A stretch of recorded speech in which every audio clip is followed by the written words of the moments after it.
Hello, everyone. My name is Mayank Pandey. Some of you may already know me. I work with Curio team, and we are doing these deep dive sessions to make SPs familiar with how Curio works.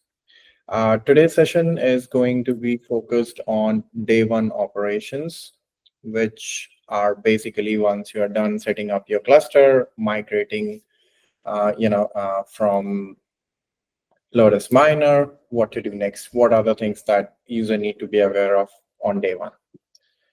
So we'll be focusing on those, and I will be showing a little bit of like UI and the code parts today to help people understand how certain things work in Curio. Now, none of this requires any code knowledge on listeners' part or whoever is in this meeting right now. It's just to kind of allow people to look up for things when they're trying to debug any errors or issues. Okay.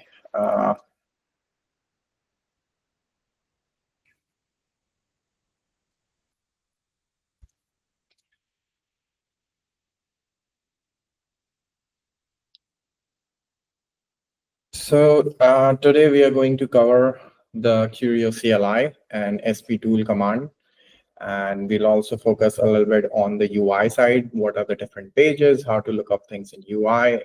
UI is actually pretty informative in Curio, and a lot of debugging can happen right through the UI. You don't even have to look through the logs for them. But of course, different scenarios require looking up logs as well. Then we'll look at storage configuration because you have set up a cluster. Now you need to attach storage. And then we'll be talking a little bit about configuration layers. I know a lot of people get confused about how these configuration layers work, how the values are actually derived, and how the default values are impacted, and what are the things that they need to take into account when dealing with configuration layers. Then we'll take a quick look at how WinningPost works in general. Like I'll give you a quick overview of what actually happens when we do this task and how it works in Curio. And then we'll do the same thing for WindowPost. Okay. So let's take a look at the Curio CLI, right? So we basically ship just two commands. One is Curio, other one is called sptool. So the Curio one, it's a little bit meatier, it's bigger because it's basically the main command that runs your whole cluster. So as you can see on your screen, it has a lot of subcommands, and I'll quickly take you through the global options, which are actually very important that user need to know about. So almost 95 to 98% of Curio commands, they require access to database to function. Now, when you're running Curio as a service, it has the details about how to access database in the Curio env file, but that's not the case when you're trying to do CLI directly from your bash, right? So in that case, let's say if you're using some a non-default value for your database, then you should specify that value either on the command line itself using a flag, or you should export those variables in your bash RC. So as you can see, we have quite a few. We have DB host, which can take multiple host names, comma separated, of course. Then we have the database name in case you are not using default Yugabyte database, and user, password, port, and then the next one is very important. This is DB Cassandra port. So Yugabyte actually has two kinds of APIs. One is SQL, other one is Cassandra, Postgres and Cassandra. So 95% of Curio operations, they're depending on Postgres, and it's it doesn't really require any access to Cassandra ports, but all the indexing that actually lives in Cassandra. So in case you're running the Cassandra service on any non-default port, you can specify there. Then the next option is DB load balance. This is a very new one. Some of you might not have even seen it in your CLI. So what happens is the Postgres driver in Yugabyte that they ship, they have an inbuilt feature of load balancing. So let's say you're doing multiple queries, not all queries, especially the write queries, have to go to the same server, right? This kind of speeds up, read queries, and also it kind of acts as a load balancer. So none of your, single gigabyte node is being pushed too hard. Now, by default, this load balancer is enabled, right? They don't even have to care. But for some users, this flag is important. Now, those users are the ones which are using Yugabyte as a Docker container, because Docker gives Yugabyte its own local IP, which cannot be accessed from outside the cluster. And unfortunately, the design of load balancer kinds of require direct access to the API where things are running and not the service API. So in those cases, you can simply set this variable to false. And if you run into that trouble, you'll quickly realize it. You can even reach out to me if you don't understand the error, I can tell you, but that's about it. Okay, so then let's talk about one of the most important aspect of Curio. So when we were designing Curio, the idea was to have a cluster, but the administration shouldn't be distributed as cluster itself, right? We were trying to centralize the administration. So that's why we have a UI, which kind of gives you an overview on the whole cluster. And we also have a subcommand, which is called CLI. What this subcommand does is it allows you to run certain commands on remote Curio nodes. So let's say you have 4 nodes, A, B, C, D. You are logged on to your node A. You can run certain commands on node D without actually ever logging into node D. Now, these commands are, of course, Curio specific and not general bash commands. Some of the things that we have bundled under CLI is storage management. Let's see, we also have logging management there. We also have, let me look this up quickly for you. Okay, yes, we have cordoning, uncordoning, information about the node. And so I think in general day-to-day, the most important one is the storage and the logging one, right? Rest of them are once in a while thing that people are not going to be using.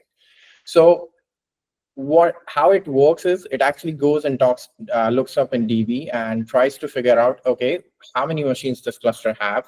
And then it will give you an option like, hey, I'm seeing 4 machines. Which machine do you want to run your command on? Or you can specify the same thing with a flag like -- machine and give it the IP and the port where Curio API is running, and it will skip the DB check part. So this kind of allows you to do most of your quick administration without actually having to log into your other nodes. Then, of course, next one is run, which is pretty much straightforward. It runs the Curio process. Config, we'll come back to this when we are discussing the config layers.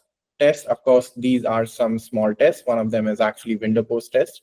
It kind of allows you to test if the task, Harmony task scheduler and the WindowPost is working properly or not. This is kind of like a first thing that you do once you have migrated from Lotus Miner, that, hey, everything is accessible and I can do WindowPost, no issues there. Then we have guided setup. Again, we discussed this command last time as well in last session. This command is used to either create a new miner ID or to migrate from Lotus Miner to Curio. Then we have the seal, which is used to trigger the CC sectors. And then we have market. It has few utility commands in there. Some of them are about like forcing, I think one of them is about forcing early sealing of a sector if it is waiting for more deals. Then there are a couple of more commands there. But most of these are not really going to be used on daily basis. Fetch params is same as old days from Lotus Miner, Lotus Boost, like everybody has this, and basically fetches the parameters. And then we have CATSI, which is mathutils, which is probably just for our internal usage. I don't think anybody would be needing that. Okay, so that about covers what Curio CLI has. Now let's take a look at sptool. Now sptool is a little bit different than what people are used to. So when people were using Lotus Miner, everything was literally combined into a single command, right? But we quickly realized like half of these administration thing have nothing to do with the actual operation, right? Like with the sealing or with updating a sector, nothing. These are the things that we were using to actually update some information on chain or to get some information from chain to local systems. So these commands, they didn't really need to be tied to the cluster in any way, and that's why they live in a separate command line, which is called sptool. And of course, it is, as you can see, it has some of the very familiar bundles to people who are coming off from Lotus Miner. One is Actor. It has pretty much allow you to manage the Filecoin miner actor.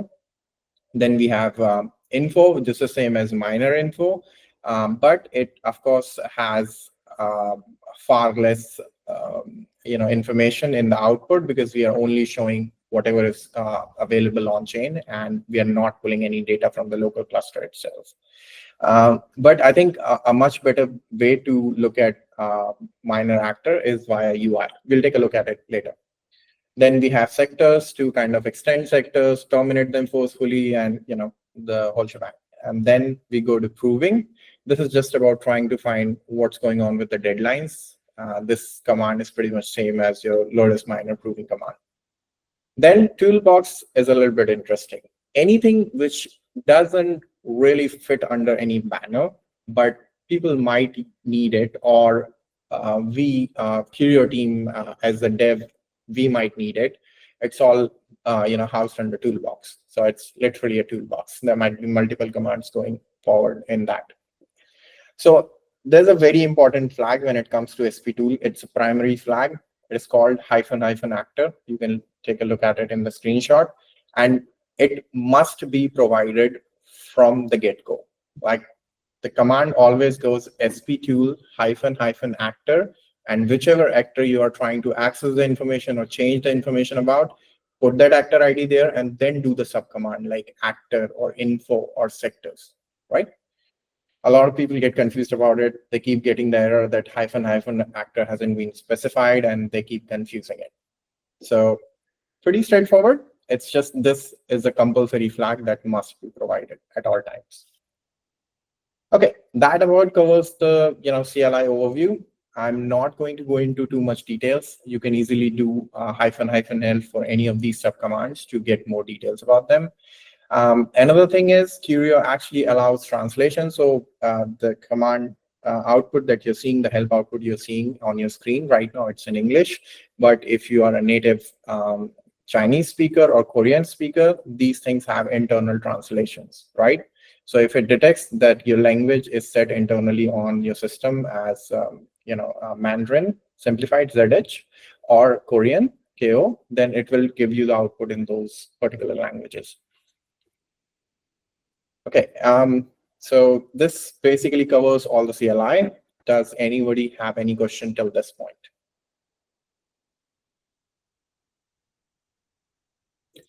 Okay, great. I have a question about the interaction with Lotus at this point. So is there error handling for when your CLI is calling Lotus? What do you mean error handling? Well, I mean, I haven't set up Curio, but of course I have a miner set up. But I guess my question is this, like, where are the dependencies on the Lotus side? That's not very clear to me.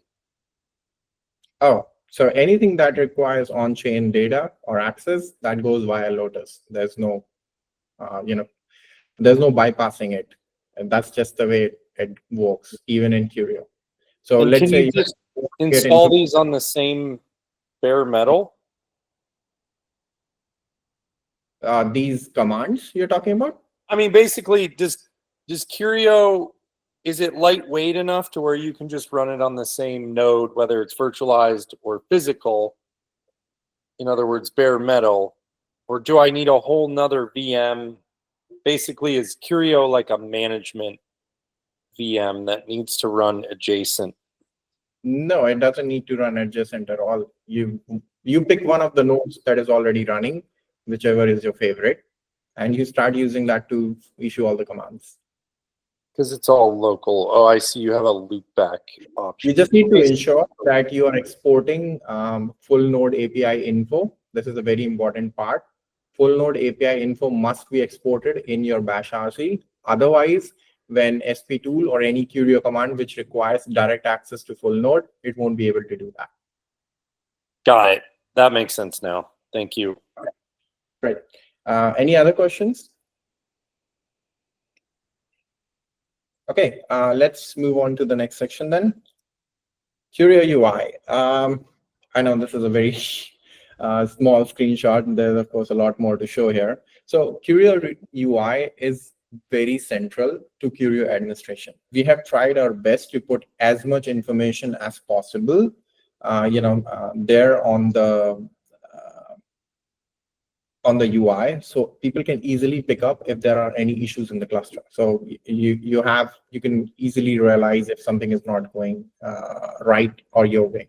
Errors would pop up quickly, and overview page kind of covers all the important aspects of being an SP.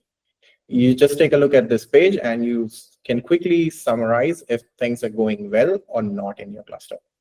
Now, at this point, I'll switch to an actual cluster, which is running in DevNet. And let's quickly take a look at things and how they work. So I think this is, yeah. Can everyone see it? Okay. So this is what your typical UI looks like, right? It has a single node. It has a single, chain connectivity node, which is Lotus. And as you can see, it has all the red lines full right now. That is mostly because I kind of prepped the node this way, so everything is full.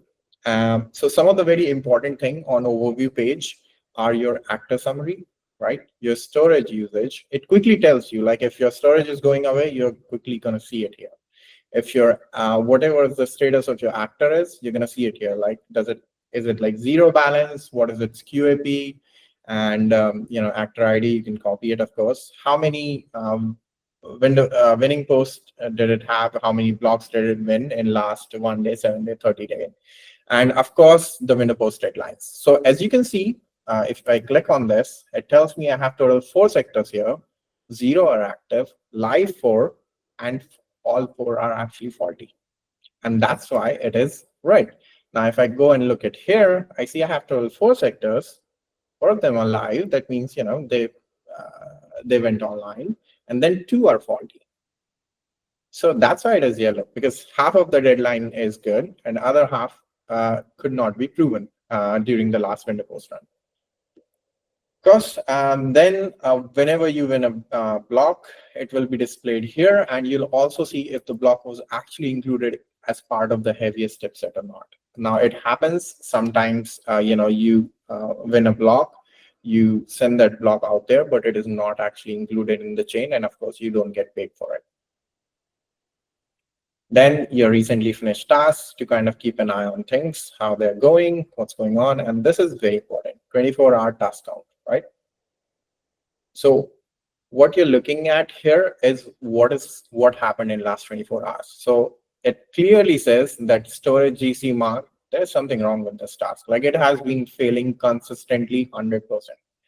Now this one was failing because this is a new, completely new network, and there's a bootstrap time that is close to like 2880 into 4 epochs, which has now passed. And as you can see, it has started to go successful. So now all the WindowPost will actually be successful. And as you can see, for the rest of the types, they are actually all good. Okay, then of course, you'll see a quick for a pipeline here. It actually looks something like, give me a second. Let me trigger something so you can see it. I think it would be a better way. Okay. Let's refresh this and see. Now it is doing 10 STR tasks, and whatever your current pipeline status is, it will show up here. Then you have these graphs detailing the same thing, what is going on, how many sectors are at which stage. It's, this just kind of helps you visualize things. And then we have similar market pipeline, right? So these are very important. And Other one is storage GC. So let's say you had some sector which expired, or let's say you updated a sector and now the sealed copy is not needed because the updated copy is the new sealed copy, and things like that, right? There are always files in a cluster which needs to be removed. So all of those files will actually be listed here. And you can even search using minor ID, sector number if you want to look for something specific. And each of the file individually can be approved, or they can all be approved at once. Now the task which actually generates this list runs every 9 minutes. And then every 9 minutes or so, we also run a task which actually deletes these files. So once you approve, like, hey, okay, I think this is good, these are expired sectors, so let's approve the deletion. And once you approve it, it will go and delete all those things. Now, if there's any error, during the deletion, you'll probably see those same files come back on this table. And that's completely okay. If you see such a behavior, you just need to go and look at the logs and try to figure out why the deletion failed. Okay. Next is config, which is pretty much straightforward. You can put a new name here and add the layer, right? It will open it up and you can set up whatever values you want to set up here. And if you don't want to save, all you have to do is simply go back and done. Now, if you want to change values on any of the existing node, go here, of course, change it, save it. If you want to figure out how this works, checking a box, see, it's quite detailed. And you can even go to these. And it will tell you the default value, which didn't used to be the case. Oh, I guess you are not seeing it on your screen, which is quite weird. Oh, looks like it doesn't share the informative. It's a security thing, I'm guessing, at this point. So if you actually just hover here for a second, it will show you what it looks like what the description of this particular parameter is and what is its current default value. There's one more way to, of course, check the default, which is click on default. If you try to save this layer, you won't be able to, you'll get an error. And that is expected. We don't want someone to change default values. And you'll quickly be able to look up these values, what they were. Okay, so now we know how to add the layers from UI, which is actually pretty much what you should do most of the time, unless there are any reason to do it using CLI. But we'll cover those reasons when we actually go and look at the config. So next is sector. This is the slowest page to load in Curio, full disclosure, because we basically load everything into a table, which is not a great design, and we are planning to change that soon. But basically, you can figure out a lot of stuff. If it is sealed, we have unsealed copy. What is the deal weight? If it is like F05 deal or DDO deal, and other things like if it is fill plus, if it has been snapped, and what is the size, right? Okay. Apart from this, we can come here. This is very important. Again, if the core app is going on, it will show you what's going on there. And one of the so if something gets stuck, right? If you're seeing red here or some color which doesn't make sense, or if you're seeing instead of straight ceiling, it is telling you that things have failed. So just click here, and then it will tell you a lot more detail about things. It will tell you what tasks were recently done on this, current task history and all of that, right? So if there is something failing, it will list out here, right? Let's say this sector failed at pre-commit message. Then it will show you here the last failed task was pre-commit and what the error was. So you don't even have to go and look in the logs, right? This is a very important thing. Okay, and so right now I can't show you this because I'm sharing a tab. Basically, this thing has a URL. If you ever look at the URL, it has the minor ID and the sector ID, so you can replace them and quickly move to another sector. You don't have to go via UI, the long route ever, always. Now we have a similar looking snap pipeline. It also has a detailed page, which kind of gives you similar view. Then we have storage market, which is kind of important. So it gives you, what the balance and all of that, and you can even move the balance to escrow from here. There is also something called a balance manager now, which does it automatically for you if you set it up. And of course, it shows you the pieces. Right now, I only have 3 pieces. So this is a really good way to know if retrievals would work or not, or if people are complaining about, hey, retrievals are not working, or I'm not able to find things in IPNI and all of that. This is a really good way to debug that, like very quickly. Okay, you have total 3 pieces. How many of them are indexed and how many of them are announced, right? You can quickly figure out. Now, there would, of course, be deals which will tell you, hey, don't announce my deal. In that case, we won't be indexing or announcing those, right? Then, of course, there might be some which will tell you, hey, index these, but don't announce them. And in that case, you'll see less announcement and more indexed. And then, of course, you can read about all of this, like it's pretty explanatory, self-explanatory. But you can go and look at these pages. Then we have the storage deal, which basically lists out all kinds of deals that we have, DDO, legacy, MK12. And then we come to the market setting. Now, this is a very important page, right?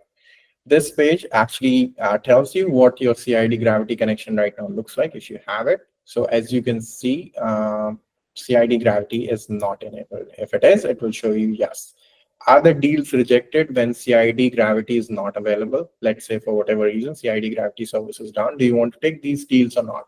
By default is, of course, don't take the deals, but if you want, you can change this in the config. And then, of course, do we allow unknown client? Now, this is very important to see this.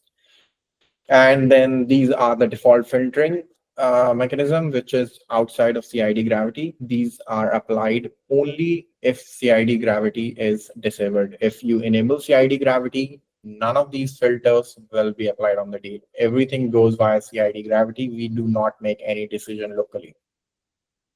And then we have the IPNI. Now, it's pretty straightforward. Of course, in a Curio cluster, you have multiple providers, multiple miner IDs. That means each of them also have a IPNI provider. So as you can see, this peer ID is different from your actual peer ID, which you'll find on chain. That is nothing to worry about. Don't try to change things. Try to update your on-chain peer ID, because even if you do, we'll reset it. And you don't have to worry about this peer ID at all. This is something that you will probably never be interacting with unless there is an IPNI issue, which we will cover later in a different session. So as you can see, what's going on and what's the status. So I actually run a local indexer, and it is completely sync. As you can see, this is my current head and this is the remote head. So they are completely in sync. Of course, you can click here and go to the docs. So as I said, this is very important. Another important page is the PCID page, right? You go on any deal and you click on the PCID and it will open this very detailed page, which will actually have a lot more information than I'm currently showing you. It will tell you the status of indexing and everything. It will also tell you if there's an active piece deal, right? So we actually this piece came for a DDO deal. And as you can see, this is the information about the deal. Now, when this deal is actually being processed, you'll even see the pipeline data here for that, like how many steps have been done. Is the compy done? If this was F05, have we announced it on chain? Have we found the deal ID for after the sending the message and all of that, and which sector it is part of? As you can see, there's a lot more information here, right? So if something is going wrong, if you're not sure what is going on, why your deals are not being processed correctly, or why one deal is not moving, just go and take a look at this page, right? It will tell you most of the things that you need to know. Okay. So that pretty much covers, the UI. Let me switch us back to the presentation. Okay. I hope everyone can see the presentation now. So do we have any questions on UI?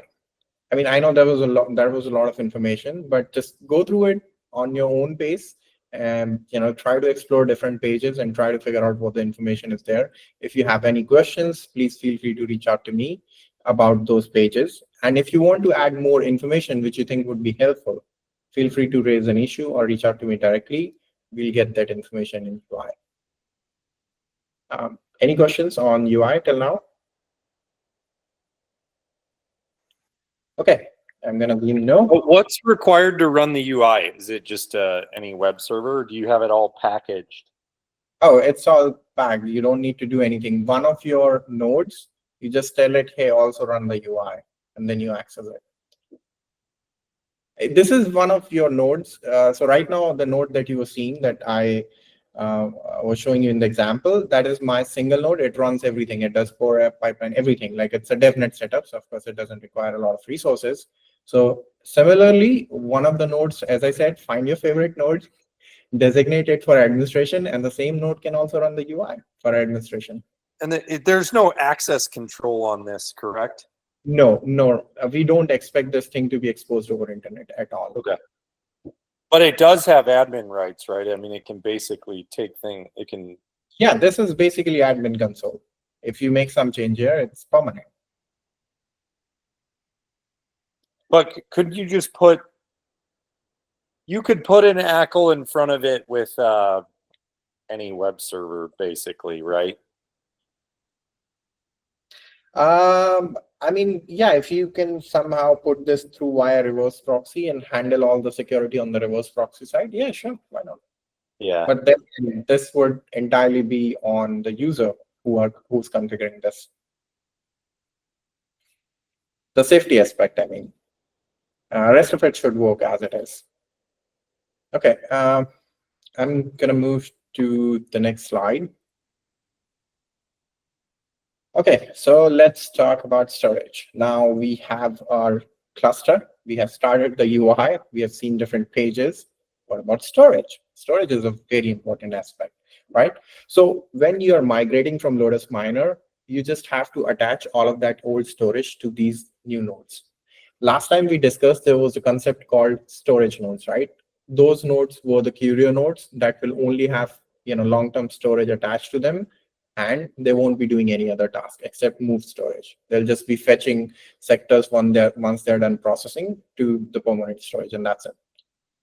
So then other type of storage is ceiling storage. Of course, if you are coming off of Lotus Miner, Lotus Worker thing, you can quickly use the same storage that you were using for your Lotus Worker to Curio nodes, right? One good thing is not every Curio node needs access to your long-term storage. In fact, the ideal setup would be what I told you in the previous session. We should have storage nodes separate from processing nodes. That would give you the best separation of permanent and temporary storage. Then, of course, Curio also has storage segregation based on miner ID, because some of the SPs have this requirement from either from their client or for whatever reason that, hey, my permanent data should not be shared with any other miner ID. So you can do that now. And there's an option. We already had an option to separate out sealed and unsealed storage beforehand in Lotus Miner as well, right? So let's quickly talk about ceiling storage. It should be NVMe, and it should not be segregated. You should not define like ceiling storage should only have this kind of files or that kind of miner or anything, because that is ultimately all going to hamper your speed of doing things, right? While things are being processed, it's okay for them to be mixed up, right? It's when they go to their permanent storage location, they should be segregated based on whatever your requirements are. So to add storage, it's pretty much similar command as what we had in Lotus, Lotus Miner and Lotus Worker. But this command, of course, works over Curio CLI, like the remote access. So let's say if you already know the path that is going, the file system that you're going to mount on the fourth node, you can mount it without actually logging into the fourth node from your first node. So, and of course, the rest of the things. It also, okay, we'll cover that later. Okay, so basically, if you have migrated, just attach your ceiling storage, same as your whatever was on your Lotus Worker, to your Curio nodes, and if possible, move your permanent storage on a Curio node, which only does move storage task. Okay, so there have been some recent issues raised around storage segregation, and it wasn't working for some people as expected. If that is the case, please reach out to me. We'll try to debug it and figure it out and make it more robust. Okay, any questions on storage configuration? I mean, it's a topic that a lot of people are already familiar with, coming off of Lotus Miner and Lotus Vocal, so it's not all that different, just slightly different in terms of administration.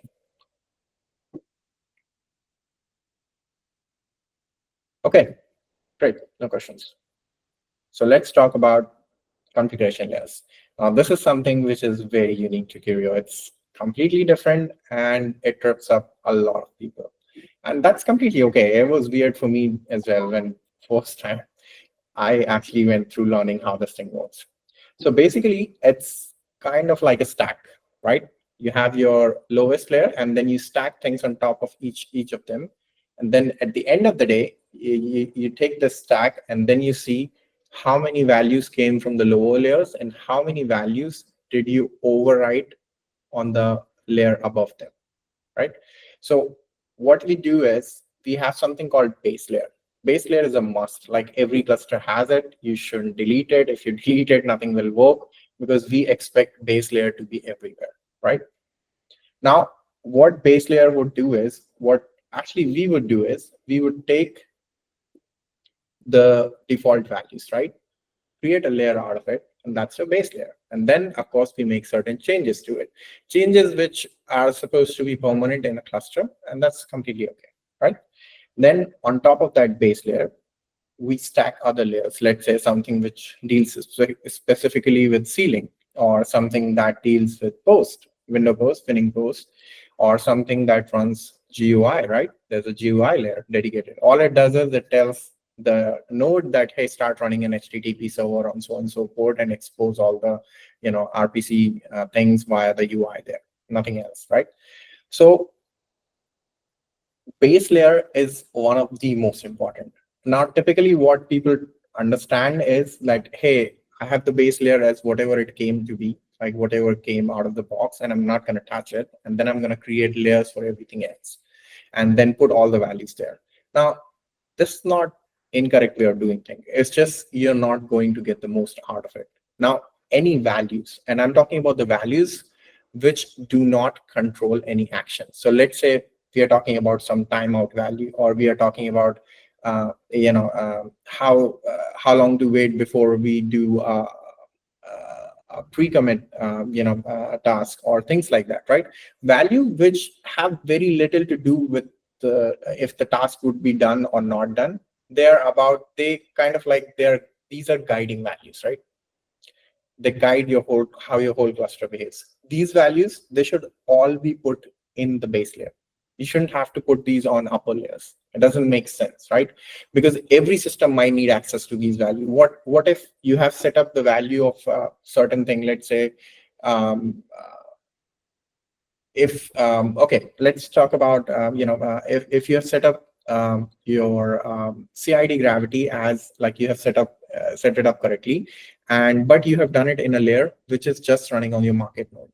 And let's assume your UI node is different. In that case, what UI node will see would be base layer, whatever other middle layers are, and the UI layer.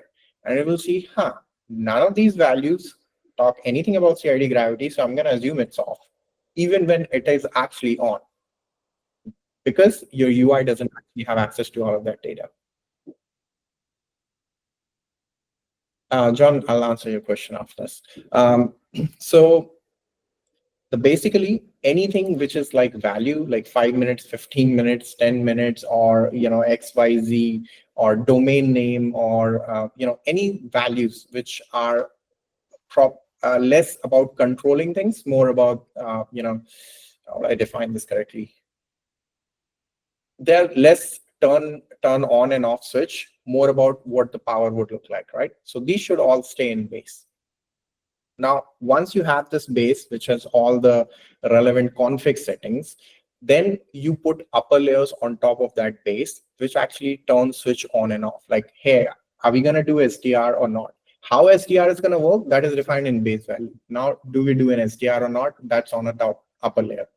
Do we do WindowPost or WinningPost? Now, whatever the timeouts of WinningPost or WindowPost specifics were, they were in base layer. This gets you the most out of things. And it also gives you a cluster where each node sees the same value. So you have a consistency. You don't have a situation where you're expecting certain node to behave in certain way, but they're not because you misconfigured something.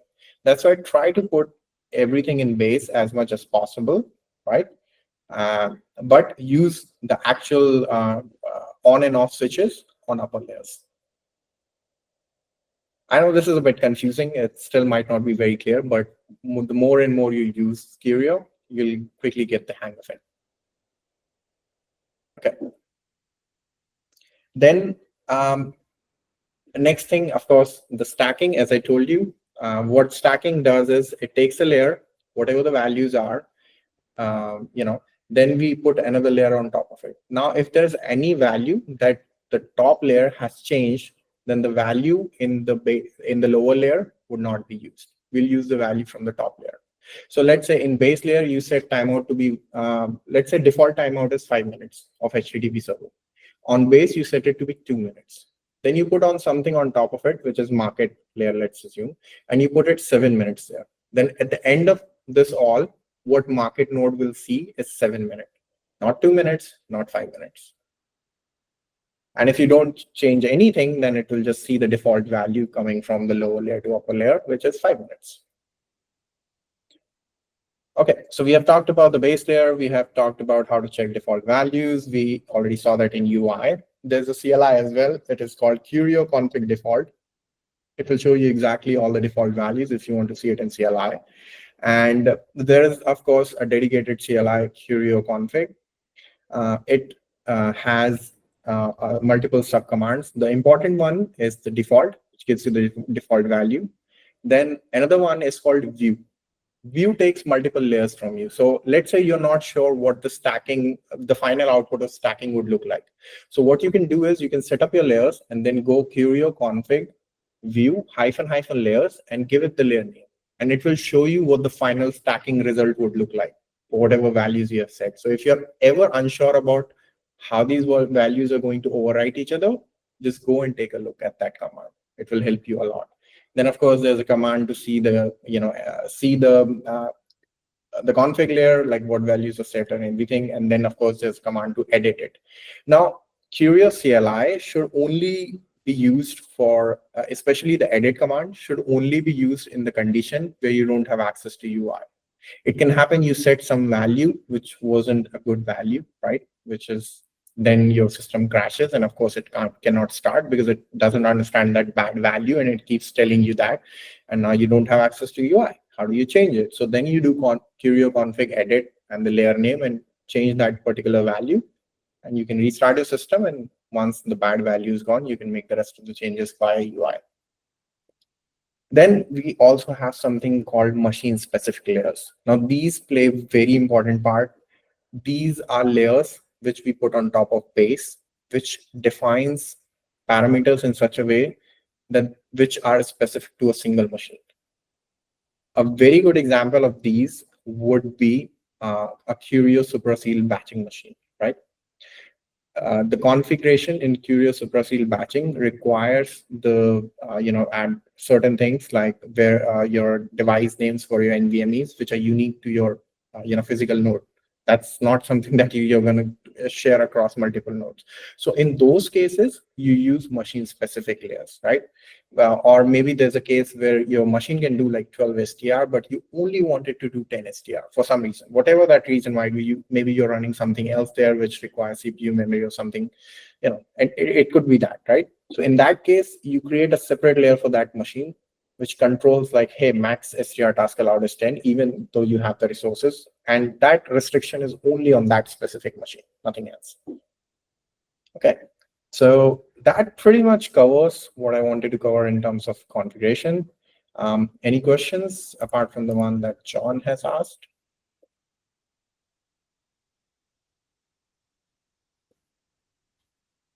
Okay, so John, yes, we do support Forest. Unfortunately, we haven't tested it in a while. If you're willing to test it, great, go ahead and test it. Ideally, it should work without any issues. If there are any issues with compatibility, if anything is not working, please let me know and I'll get it fixed. Okay, let's come to sorry, John, you raised a hand. Oh, sorry. Okay, let's come to quickly to WinningPost. Okay, so what's WinningPost? Let's take a quick look. So what happens is every epoch, certain SPs are selected, right, to mine a block. Now, how that works from SV side is very simple. We watch chain every epoch and we check, hey, did I get a winning ticket? And if chain says yes, okay, great. I'm going to prep the block and I'm going to submit that block. And once that block is part of the blockchain, I'm going to get paid for it. And that's all WinningPost is, right? In Curio, of course, the handling is a little bit different than how it happened in Lotus Miner. WinningPost is, of course, a task in Curio. It requires GPU, but the actual GPU usage duration is very small, like a couple of seconds. So how does this work in practicality, right? So at this point, I am going to share some code.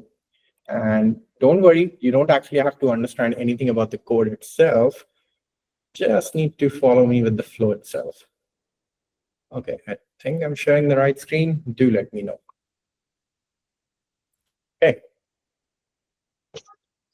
Oops, sorry. Looks better. So let's come here. This is where all the tasks. Wow.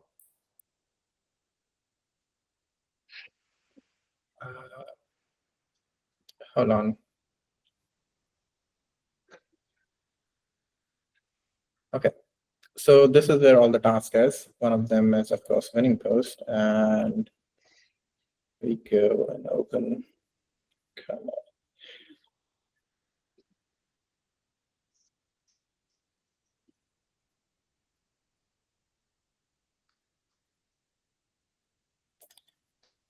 Okay, it doesn't allow me to share it. Give me a second. Let me try something else. See if you can share, see it now. It goes away again. Okay. Okay, it looks better. So, of course, as I told you, do is the part which actually does everything. And I've already told you how tasks are added. We talked about Polar. We talked about, I am board task. We talked about cluster-wide unique tasks, which are singleton tasks. Now, there's one more thing, which is chain scheduling, right? So what happens is there's a process that watches chain, and after every epoch, it triggers certain things, right? And one of those triggers is creating a WinningPost task. So we create that WinningPost task, and then see, as you can see there, mine basic. So this basically prepares at each epoch, prepares some basic things for a WinningPost task. Now, after that, we add all the details in DB and shoot off a task. Now, when we add some node actually goes and picks up this task, and what it does is pretty simple, really. It has most of the waste. Then it goes and asks chain, hey, give me all the information about mining a block that I need. You don't need to know too much details about how this thing works. I'm just going to take you through the flow, right? We go and check the chain. We verify that, okay, we won the ticket or not. If we didn't win the ticket, then fine. We end the task here saying, hey, WindowPost WinningPost no sector to mine. I'm going to finish the task, done. So these are the tasks you'll see where you didn't actually win the ticket. But if we won the ticket, we go further, check this, and then we again verify the base, get the randomness and everything, and we prep it, right? And then part of that getting information from chain, when we checked if we get the ticket or not, we also get something called sector challenges, right? What these challenges is nothing except just going and reading some specific sector at a very specific location in that file, right? Nothing, there's no rocket science behind it. So we go and do it. We basically tell the storage system, hey, give me, bytes from this to this byte in this particular sector file. We get all of this and we put it and compute a proof using the GPU, and then we assemble a block. That's it, right? We computed the proof, and then we wait till the next epoch is about to come. That's when we'll actually put this sector out there, right? We simply wait, and once the height is correct, we just put the assembled block out there using a simple, we assemble the block, And all we do here is just call Lotus Miner and put it there, and put the same entry, Lotus chain node, and we do an RPC call, and we hand over the block to Lotus, and from there on, it is Lotus's job to actually get that block across all the nodes in the ecosystem, right? So everybody can understand where the block came from. Now, if for any reason this task is delayed, your block will not be included. If for any reason you have produced a bad block, Lotus will make sure that that block doesn't go on chain, because otherwise you will be slashed for it. There are certain conditions, right? So what's important is this log, right? When you see these logs, these are timestamped. Check when something was, when the block got ready, when we handed over this block to Lotus, and then from there on, you can quickly go and look at the Lotus logs. How long did it take for Lotus to propagate that block across the chain, and ensure that if that block was part of the heaviest chipset or not. Now, the usual reasons for a block to not be included is either it is missing a parent tip set, right? That means whatever the last block, let's say at height 1, there were actually 5 blocks, but you only saw 4. So you thought those 4 were the parents, and you went ahead and assembled the block that way. But turns out there were 5. So your block is not really valid for heaviest tip set. Now your block is valid. It's not valid for the heaviest tip set, because heaviest tip set basically means maximum blocks in every epoch. Okay.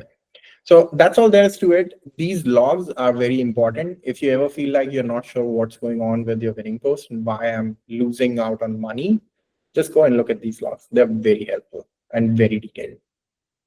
Okay, that about covers WinningPost. And now we're going to go and take a look.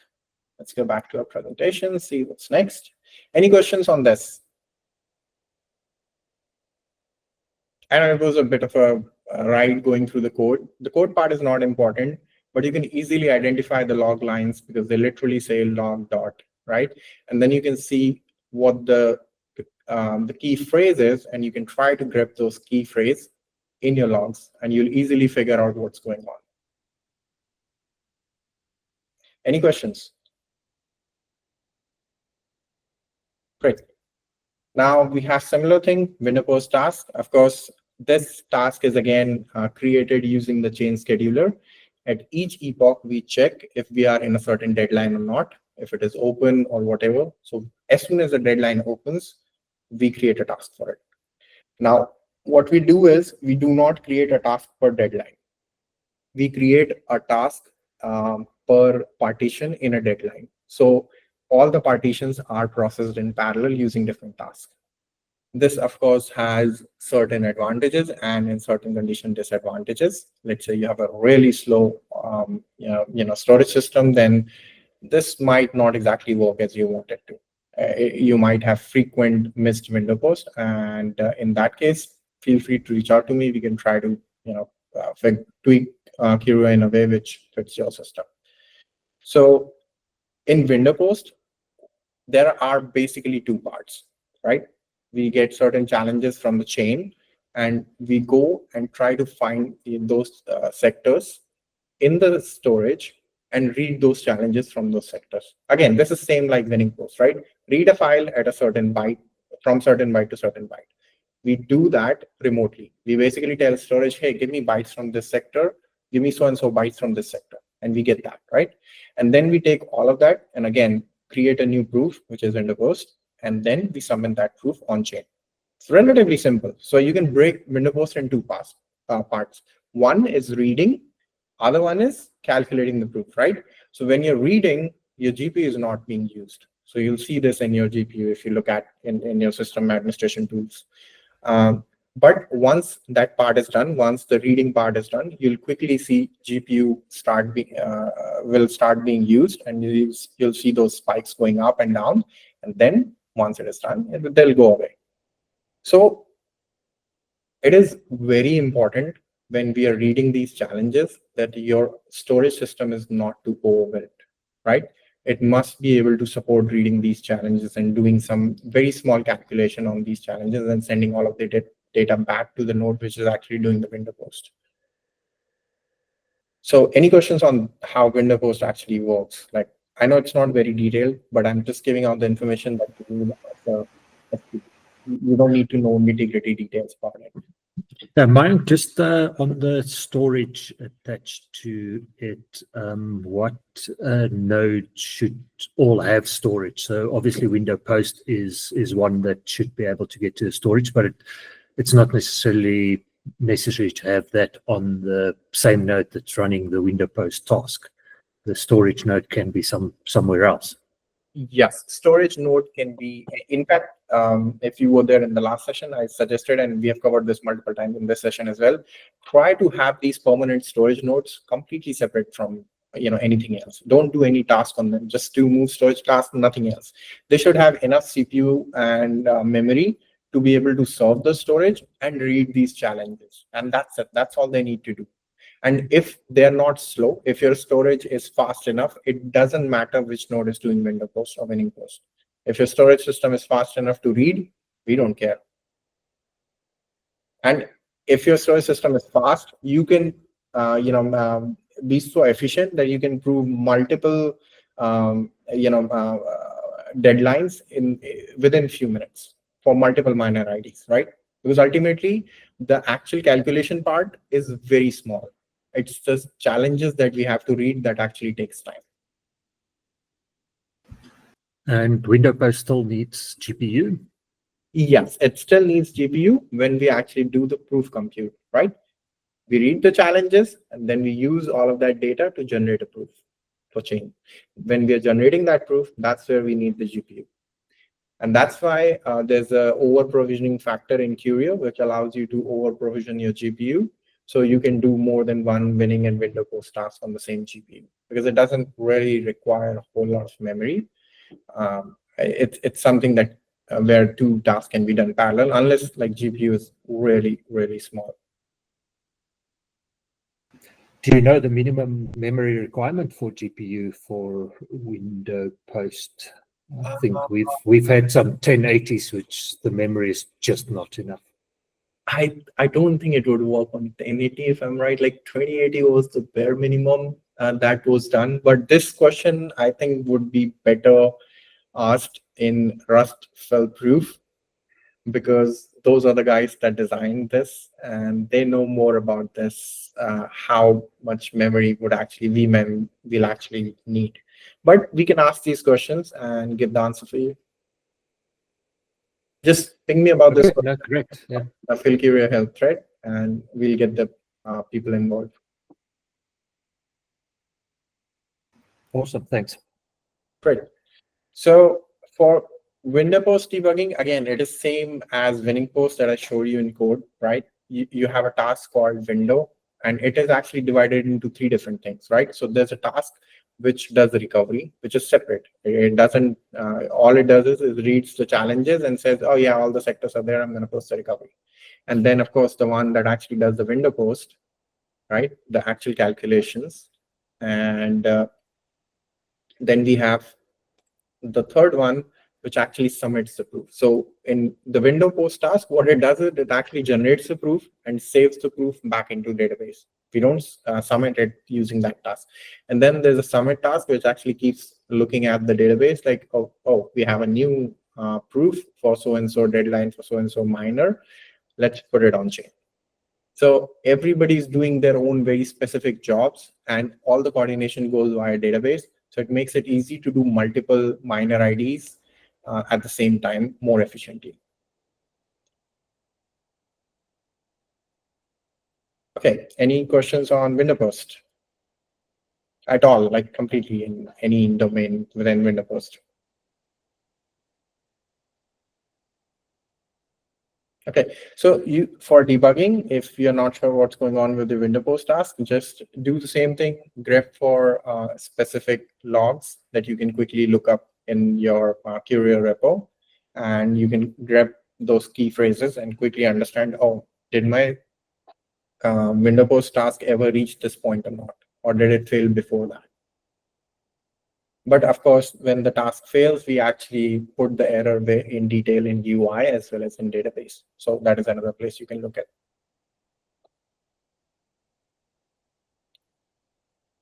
Okay, last chance. Any other questions? Great. Thank you so much for joining. I know this was a very meaty session. There was a lot that we had to go through. And thank you for your patience and time. Hopefully, I'll see you next week. I'm going to stop recording now.